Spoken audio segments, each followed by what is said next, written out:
Class ইলেভেনের chemical বন্ডিংয়ের দুটো statement wise question আজকে আমরা দেখব। যে দুটো কোশ্চেনের মধ্যে চারটে করে স্টেটমেন্ট আছে এবং আমাদেরকে বের করতে হবে কোনটা ঠিক কোনটা ভুল। তো কোশ্চেন এখানে দেখতে পাচ্ছ, প্রথম কোশ্চেনটা চারটে অপশান আছে, চারটে স্টেটমেন্ট আছে এবং চারটে অপশান আছে।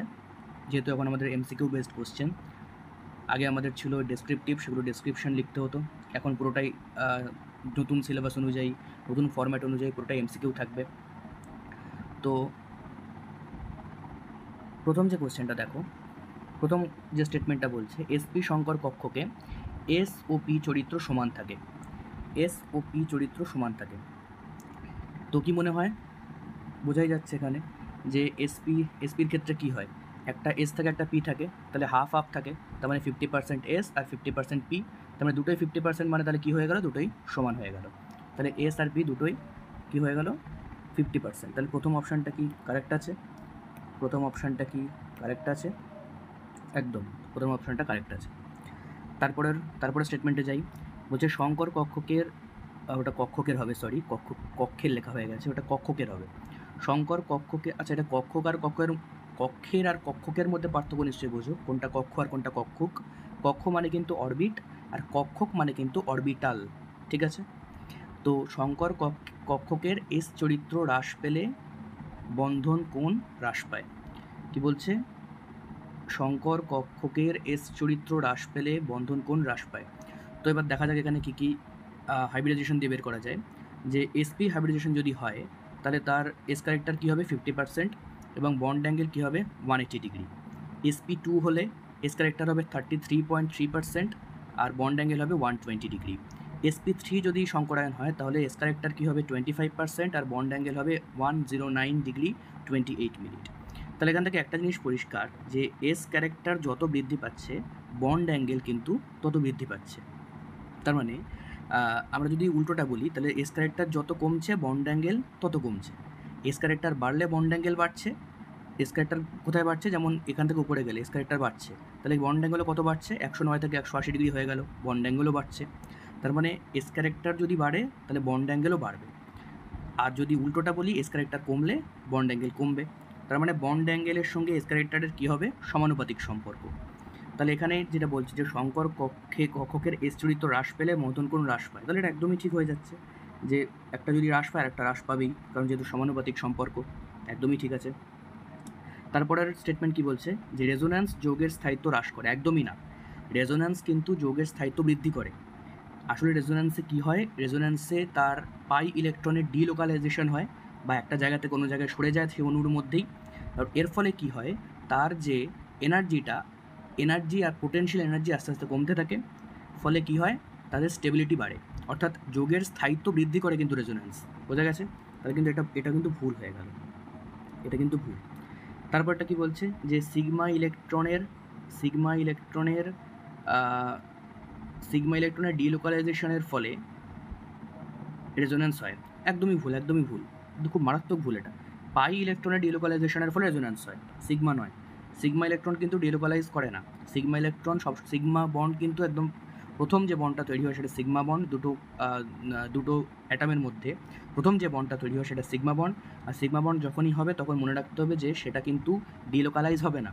ডিলোকালাইজ যদি সিগমা বন্ড হয়ে যায় তাহলে কিন্তু ভেঙে যাবে সেই মাঝখানের বন্ডটা। মানে ধরো এ আর বি এর মাঝখানে একটা বন্ড তৈরি হলো, এটা কিন্তু প্রথমটা হচ্ছে সিগমা। তাহলে এই যে সিগমাটা, এটা যদি ভেঙে যায় তার মানে কি হয়, মানে ডিলোকালাইজ করা মানে কি, সেই বন্ডটা তো সেখান থেকে সরে যাওয়া। তাহলে এই বন্ডটা যদি এখান থেকে সরে যায় তাহলে তো এটার কোনো অস্তিত্বই থাকলো না, এ আর বি এর মাঝখানে কোনো অস্তিত্ব নেই, ফলে এটা সম্ভব না। মাথায় রাখতে হবে যে প্রথম সিগমা বন্ড বা যে সিগমা বন্ড সে কিন্তু ডিলোকালাইজ করে না। বোঝা গেছে? তাহলে এটা ভুল। তাহলে আমাদেরকে এখানে কী পাচ্ছি আমরা, 1 আর 2 ঠিক। কোনো কি অপশান আছে? 1 আর 2 সত্য একদম, তাহলে ডি হবে। তাহলে আমাদের কাছে অপশান আসছে ডি। বোঝা গেছে? এবার পরের কোশ্চেন আসা যাক। পরের কোশ্চেন এই যে পরের কোশ্চেন, দেখো পরের কোশ্চেনটা। পরের কোশ্চেন কি বলছে, বলছে ক্লোরাল অণুতে অন্ত আণবিক হাইড্রোজেন বন্ধন বর্তমান। এই যে অন্ত আর আন্ত, এটা কিন্তু একটা ইংলিশ টার্মের মধ্যে একটা মানে সমস্যা তৈরি হয়। অন্ত মানে কিন্তু ইন্ট্রা, ঠিক আছে? অন্ত মানে ইন্ট্রা আর আন্ত মানে কিন্তু ইন্টার। বোঝা গেছে? মানে আন্তর্জাতিক, যেমন বলা হয় আন্তর্জাতিক মানে ইন্টারন্যাশনাল, তাহলে ইন্টার মানে কি হলো আন্ত, আর অন্ত মানে কি ইন্ট্রা মানে নিজের মধ্যে, আর আন্ত মানে কি দুটো পাশাপাশি স্পিসিসের মধ্যে, ঠিক আছে? এবার হচ্ছে ক্লোরাল অণুতে অন্ত আণবিক হাইড্রোজেন বন্ধন বর্তমান মানে অন্ত মানে ইন্ট্রা, তাহলে ইন্ট্রা মলিকুলার হাইড্রোজেন বন্ডিং ক্লোরালের মধ্যে আছে কিনা দেখতে হবে এবার। তো এই যে হচ্ছে আমাদের ক্লোরালের স্ট্রাকচার, দেখে নাও সবাই। এই যে হচ্ছে আমাদের ক্লোরালের স্ট্রাকচার CCl3CHO, ঠিক আছে? এটা হচ্ছে ক্লোরালের স্ট্রাকচার, যেটা আমরা ক্লাস 12-এ কিন্তু পড়বো। ক্লাস 12-এ আমরা যখন হ্যালোঅ্যালকেন চ্যাপ্টার পড়ি সেখানে কিন্তু আমাদের ডিডিটি তৈরি করতে হয়। এই ডিডিটির নাম আমরা অনেক শুনেছি আগে, DDT dichlorodiphenyltrichloroethane. তাহলে সেই ডিডিটি যখন তৈরি করতে হয় সেখান থেকে কিন্তু এই ক্লোরালটা লাগে, ক্লোরাল ফেনলের সঙ্গে যুক্ত হয়ে কিন্তু ডিডি তৈরি করে, বোঝা গেছে? তাহলে এই যে ক্লোরাল, এটা হচ্ছে CCl3CHO, এটা হচ্ছে আমাদের ক্লোরালের স্ট্রাকচার।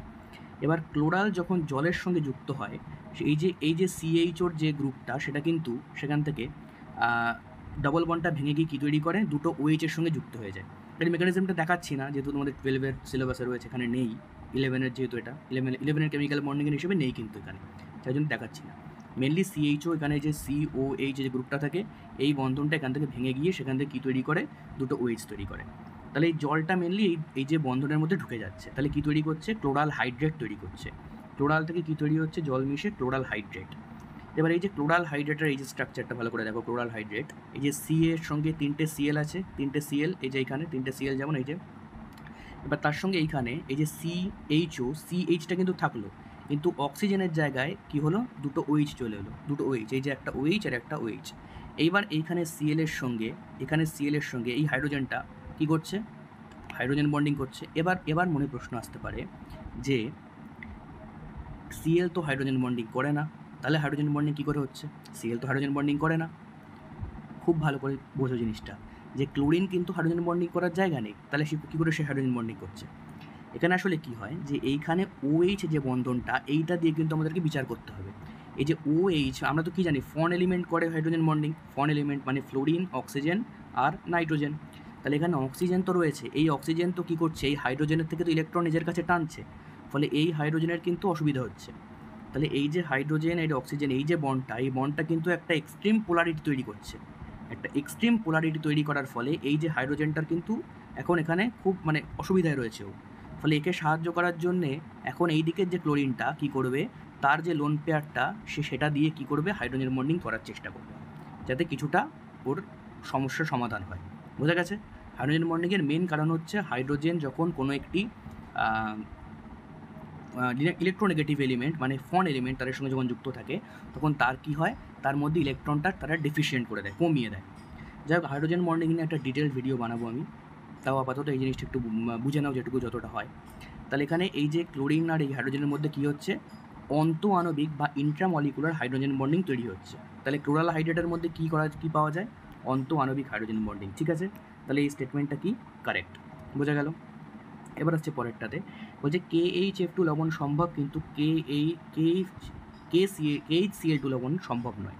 KHF2 লবণ সম্ভব, কিন্তু KHCl2 লবণ সম্ভব নয়। আচ্ছা, এই যে দেখো, এই যে লেখা আছে এই যে KHF2, তাহলে এই যে HF, তাহলে হাইড্রোজেন কী করছে, ফন এলিমেন্টের সঙ্গে যুক্ত হয়ে রয়েছে। তাহলে ফন এলিমেন্টের সঙ্গে যখন যুক্ত হয়েছে, তখন এই বন্ডের মধ্যে একটা চূড়ান্ত পোলারিটি তৈরি হবে, ফলে হাইড্রোজেনের মধ্যে কী হবে, ডেল্টা প্লাস চলে আসবে। তাহলে এইখানে যে ফ্লুরিন মাইনাসটা, সে কী করবে, এর মধ্যে তার লোন পেয়ার দিয়ে এই যে বন্ড তৈরি করবে, হাইড্রোজেন বন্ডিং তৈরি করবে, হাইড্রোজেন বন্ড তৈরি করবে, বোঝা গেছে? তাহলে এখান থেকে এইটা মিলে কী তৈরি হলো, একটা হাইড্রোজেন আর দুটো ফ্লুরিন, তাহলে HF2, আর এর মাথায় মাইনাস ছিল তাই মাইনাস, HF2 মাইনাস। এবার এর সঙ্গে যদি একটা K প্লাস আসে, তাহলে কী তৈরি করবে, KHF2 তৈরি করবে। কিন্তু KHCl2 জন্য এটা সম্ভব নয়, কেন? কারণ এই যে HClটা, এখানে কিন্তু HCl রয়েছে, বোঝা গেছে? এখানে কিন্তু এই ক্লোরিনটা ততটাও ইলেকট্রোনেগেটিভ নয় যে সে হাইড্রোজেনের থেকে ইলেকট্রনকে টেনে নিয়ে তাকে খুব অবস্থা খারাপ করে দিতে পারবে, বোঝা গেছে? হাইড্রোজেন বন্ডিংয়ের মেন কারণ হলো হাইড্রোজেনের অবস্থা খারাপ হতে হবে। তাহলে এখানে এই যে ক্লোরিনটা কিন্তু হাইড্রোজেনের বন্ডের পোলারিটি খুব বাড়াতে পারছে না, ফলে এখানে ক্লোরিনটা কিন্তু আর ওর দেওয়ার জায়গা নেই। তাহলে কী হবে, কোনো হাইড্রোজেন বন্ডিং হবে না, আর হাইড্রোজেন বন্ডিং না হলে HCl2 মাইনাস তৈরি হবে না, আর HCl2 মাইনাস না তৈরি হলে KHCl2 তৈরি হওয়ার প্রশ্নই নেই। তাহলে এখানে এটা তাহলে কিন্তু ঠিক, এই যে পয়েন্টটা, এটা কিন্তু ঠিক যে KHF2 লবণ সম্ভব, কিন্তু KHCl2 লবণ সম্ভব নয়, বোঝা গেছে? এবার আসি পরেরটাতে, বলছে অর্থোনাইট্রোফেনল আন্তঃআণবিক হাইড্রোজেন বন্ডিং গঠন করে। আচ্ছা দেখা যাক অর্থোনাইট্রোফেনল ব্যাপারটা। এই যে আমাদের অর্থোনাইট্রোফেনল, এই যে অর্থোনাইট্রোফেনল, দেখো এই যে অর্থোনাইট্রোফেনল, এখানে অর্থ মানে কি, যে 1 নাম্বার পজিশনে যে মেন গ্রুপটা তার ঠিক পাশে, মানে 2 নাম্বার পজিশনে যেটা থাকবে সেটা। তাহলে যে NO2 গ্রুপটা কী আছে, ফেনলের ঠিক পাশের 2 নাম্বার কার্বনে আছে, তাই এটা অর্থোনাইট্রোফেনল। এবারে যে অর্থোনাইট্রোফেনলের মধ্যে একদম পরিষ্কার বোঝা যাচ্ছে ইন্ট্রামলিকুলার বা অন্তঃআণবিক হাইড্রোজেন বন্ডিং পাওয়া যাচ্ছে।